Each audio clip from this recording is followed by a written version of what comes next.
our final exam, our teacher told us that to get an A, all we had to do was nothing. The instructions are simple, he continued. Tomorrow you'll walk in, sit down, and stay in your seat doing nothing for 1 hour. Do that, and you'll pass this ethics class. Stand up for any reason, and you fail. We looked around. There had to be a catch. The next day, we walked in and sat down. There weren't any pens or papers. For the first 10 minutes, we sat in silence, wondering if this was really happening. Mr. Rogers just read his book and didn't even look at us. Then 15 minutes and the door opened. Sophie walked in late. She joined us earlier this year and rarely ever came into class. Mr. Rogers slammed his book shut. You're late. He walked toward her. Sophie froze. My mom was just, I don't care about your mom. Mr. Rogers snapped, interrupting her. Now sit down. Maybe if you sit for long enough, you'll actually amount to something. Sophie walked to her desk with her head low. Nobody said a word. 5 minutes later, Mr. Rogers walked to Sophie's desk with her manuscript. He leaned over her. I just read your file again. D's and F's across the board. What's your excuse? You cut yourself last year? The energy in the air shifted at once. Sophie teared up, but Mr. Rogers kept going. He held Sophie's transcript up for the class to see. This is what a failure and a cheater looks like.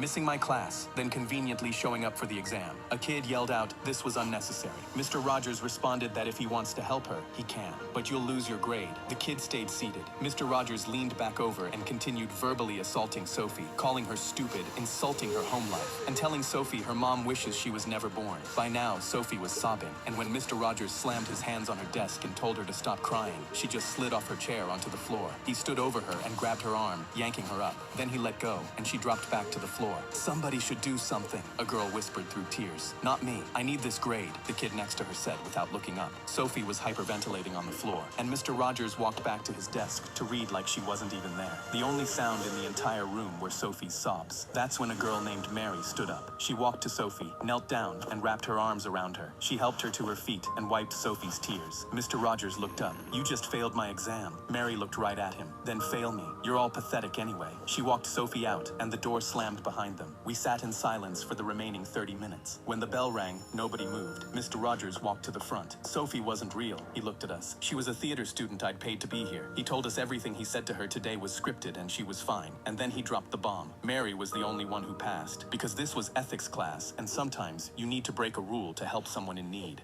The day before our